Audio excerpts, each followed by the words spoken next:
Надчовечки напори вложуваат спасувачките екипи во потрагата по преживеани по поплавата која направи пустош ширум Западна Европа, во која загинаа најмалку 160 луѓе. Стотина се уште се водат како исчезнати по рекордните врнежи од дожд по западните делови на Германија и Белгија. Телефонските врски се во прекин, патиштата се целосно уништени, а повеќе од 100.000 домови се без електрична енергија.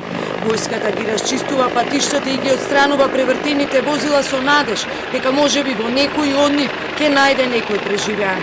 Браната на реката Рур во реонот Хайнсберг во сојузната држава Северна Рајна-Вестфалија пукнала синоќа, а спасувачите со помош на локалното население евакуираа околу 700 луѓе.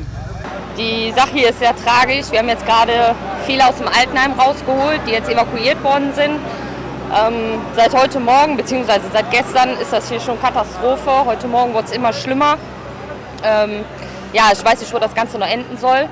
Денеска нивото на водата се повлекува, но ситуацијата и натаму е напната. Се очекува да бидат пронајдени многу тела. Спасувачите поставуваат насипи со песок на крајбрежјата на веќе разурнатите корита. Обилните дождови ги погодија и Швајцарија, Луксембург и Холандија, каде премиерот Марк Руте прогласи национална катастрофа во една јужна провинција. Луѓето го изгубија цел живот што го градеа, рече германскиот председател Штајнмајер. Белгискиот крал Филип со својата сопруга Матилде како гест на утеха ги посетија најтешко погодените региони. Disons que ça peut avoir un côté réconfortant pour certaines personnes. Donc, si le roi se déplace, c'est que voilà, ça vaut le coup, quoi. Désolée, madame.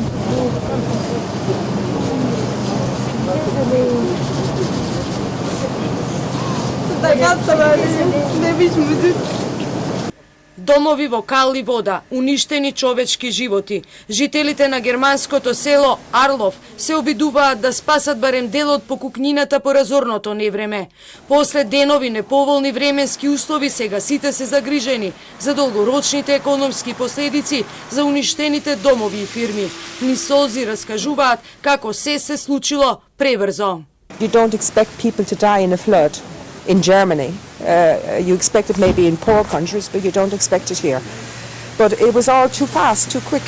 Овие поплави се едни од најтешките во континентална Европа во последните неколку години. Светската метеоролошка служба соопшти дека во овие делови на Европа во рок од 2 дена паднал дожд во количина од двомесечни врнежи. Метеоролозите за екстремни временски услови сметаат дека причините се во климатските промени. Температурата во светот е за околу 1,2 Целзиуси повисока од почетокот на индустриската ера.